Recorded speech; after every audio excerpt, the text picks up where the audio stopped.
and welcome to Beer for Breakfast ABV. I am Danielle from the Moke Show on 91X. As always, I've got Paul Segura, brewmaster from Karl Strauss. What's up? And today, we are welcoming Brandon from Iron Fist Brewing.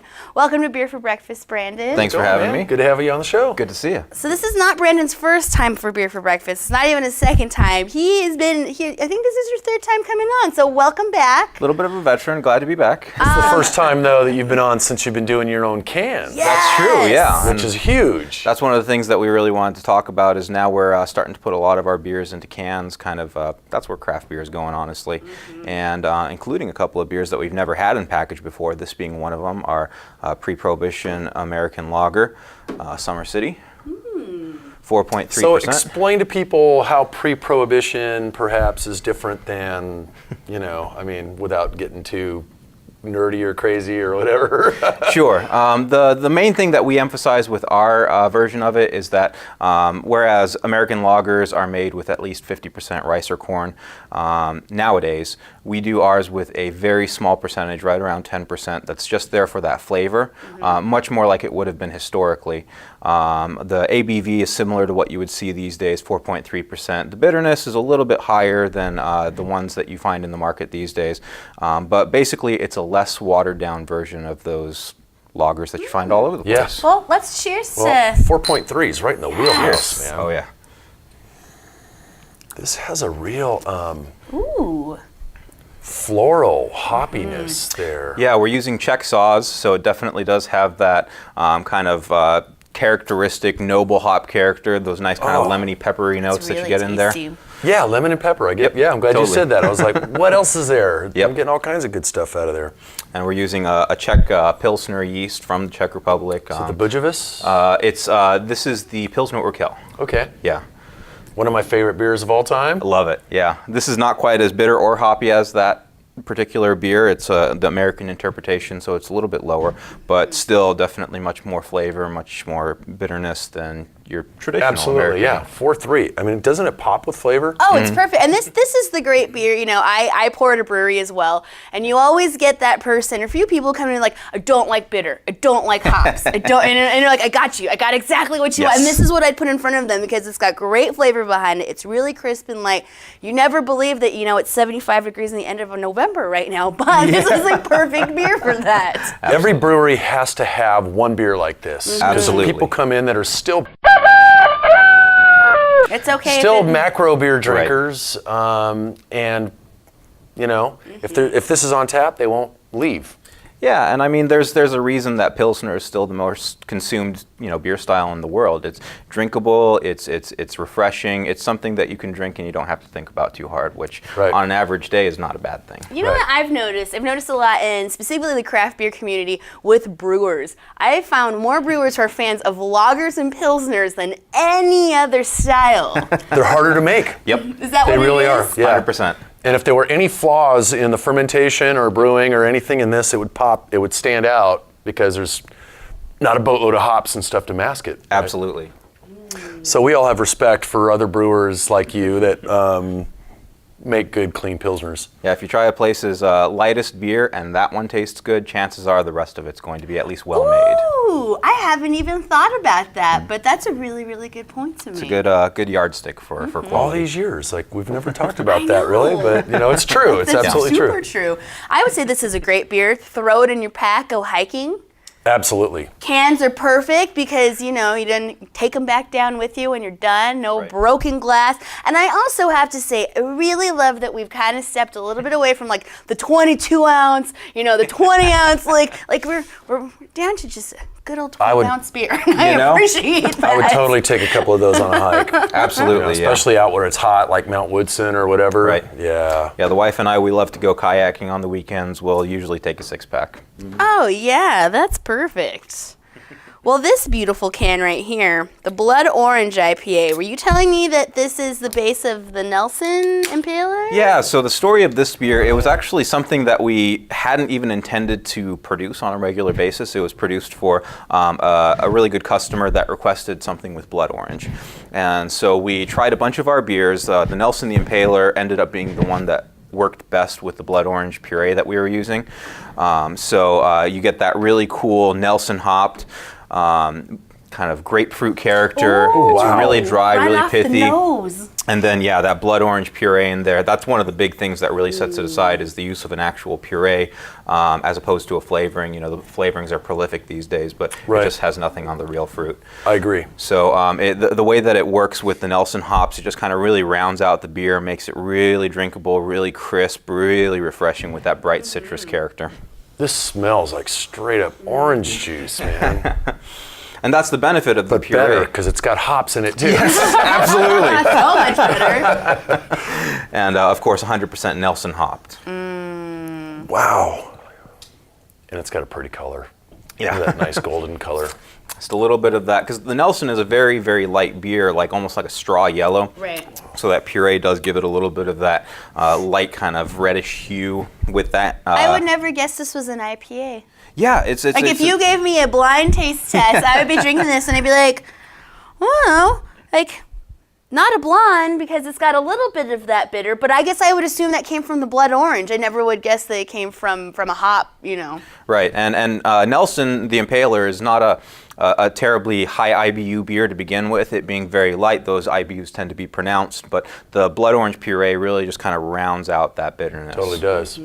What is the ABV on this? This is 5% even. Okay, perfect. That's Yeah. another nice it's- low one. You can crush a couple of them. You're, you know, not totally blotto love- afterward. Right? I mean, there's a time and a place for that, but, you know, for both, actually, I think. Right. But this is super sessionable. Definitely. It's got so much flavor. I like, I do you know, too.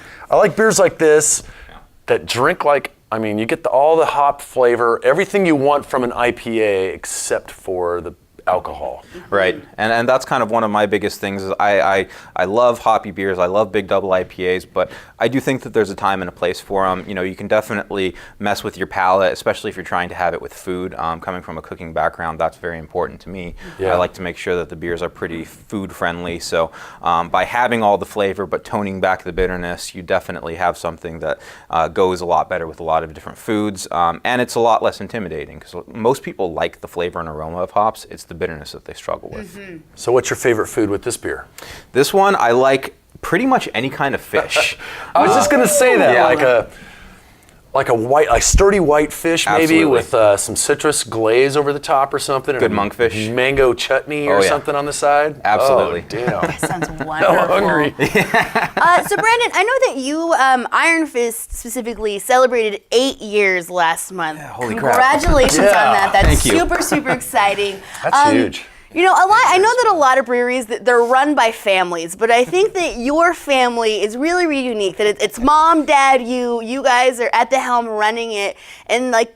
Recently, what's going on? Are you still back there brewing all the beers? Is Dad still back there doing everything? What's been going on? So nowadays, I'm actually on the sales side of Iron Fist, which is a weird career transition, but I get to see the sun for the first time in 8 years, which is kind of cool. You do look a little more tan. Yeah, I know, it's there. But we recently hired on a gentleman by the name of Tom Garcia, who anybody around the San Diego beer scene will know who I'm talking about. Tom is a great guy, great background in brewing, coming from Stone back in the day, ran his own operation for a while, and just a good, fastidious, QC-driven brewer, and he's taken over our day-to-day operations, and he's now our acting production manager. So while I do... That's huge. Yes, definitely. That allows you to go off and pursue other things that help the company more? Absolutely, yeah, and he's doing an amazing job of really making our beers as good as they possibly can be, and I still bug him from time to time, but more or less leave him to his own But it was devices. you that set up like the protocols and the recipes and a lot of that, right? Just Right. handed them off to somebody else that you can now go work on getting this beer out to more people. And that's the awesome thing about working with Tom is that he and I have very similar philosophies about brewing, and so he really hasn't changed anything with the beers other than just fine-tuning some of our procedures here and there according to his experience, which I think have really done wonders for our lineup. And yeah, he's just kind of taking what we already had and turning it into something even better. That's awesome. So what are those brewing philosophies? Is it, if you're like most people, like a lot of us just make beer that we want to drink and hope that other people do? Yeah. But not everybody's like that. Yeah, I mean, more than anything, trying to keep it simple. We're both more than anything in agreement about really trying to leave the artificial stuff out, leave the flavorings out. We love using real ingredients and attacking brewing from a very traditional standpoint. Not necessarily making traditional beer, but with a traditional mindset. Right. Well, the beer speaks for that. It really, really does. You guys are doing an awesome job, and we were talking about the cans. I know, right? I know. Well, I was really listening to the story. I'm sorry. I want more of that last beer, actually. Well, so we're finishing off with the Ipa Counter-Strike. Yes. And I know that a big reason why you came on to ABV is really to talk about these cans. And the designs are awesome. They're really, really eye-catching. What's up with the revamping of the cans? So the cans was purely we're responding to the market move. Right now, craft beer in general, and I can say, because I spend a lot of my time on the coast in my new capacity in sales, that San Diego being a coastal town, everybody close to the water wants cans. Nobody wants glass. And in general, it's cans are objectively a superior package. 0% UV penetration, lower rates of oxidation, and also these days with the cans all being lined, everybody says, oh, it gets a metallic flavor. Well, not really, because it's got that good lining in it that keeps the beer away from the metal. So it's just the natural evolution of the industry, I think. Awesome. Well, cheers to your guys' new canning line, canning your own stuff. And that's huge. Ooh. So Citra and Galaxy hopped, only about 40 IBUs, so we're keeping that bitterness again low, 6.5%, so nothing crazy on the alcohol by volume either, and only 10% of the hops on this are going into the bittering. The rest is all driven into the flavor. I was just going to say, you get all that hop flavor without the bitterness. Absolutely. And those are two of my favorite varieties. Yes. Citra and Galaxy. Agreed. I love Galaxy. Yeah, Galaxy IPA are so in orangey. general. Yeah. Yeah, Galaxy is a great kind of make a statement kind of hop, and Citra, it just brings the best out of anything that you put it with, I think. I agree. Wow. That's a very thoughtful I think we have similar brewing philosophies. We're going to have to brew a beer together soon. That'd be fun. I'd welcome that. Well, we are, coming off of Beer Week a little bit. We saw a lot of collaborations. Has Iron Fist been doing any collaborations lately? So we're the biggest thing that we've been working on lately is we just had a switch over in our distribution. I kind of feel like because we used to be with a wine and spirits distributor for the last few years, I feel like we're kind of finally back in the beer world with our new distributor being a beer distributor. So that's part of, kind of what I'm doing now too, is trying to get back out, trying to reestablish ourselves in the craft beer market in San Diego and, kind of make friends. That's awesome. That's a huge deal, isn't it? I mean, a lot of people kind of overlooked that part of the business. You got to really have that nailed down, your distribution, customer service. Not only does the beer and the packaging have to look pretty and good and all of that, but, getting the beer out to people, out to bars and restaurants and grocery stores. And well, if for some reason you're living under a rock and you haven't been to Iron Fist, there is the original location in Vista, and then there's also the Barrier Logan location, which is so cool, right there next to Chicano Park, right underneath the Coronado Bridge. You guys have probably one of the best views of downtown in the Bay right there from Iron Fist. I appreciate it. So, so you're never too far from an Iron Fist location. That's right. True that. Where can we find the cans now? So our cans, we're starting to kind of filter them out into the market right now. They've only been around for about 3 weeks. You can find them around in independent liquor stores. We just got approved in a few chains that are known to carry craft beer. Ralph's, who was Vaughn's, Albertsons. Yeah, we just got it into Ralph's and into.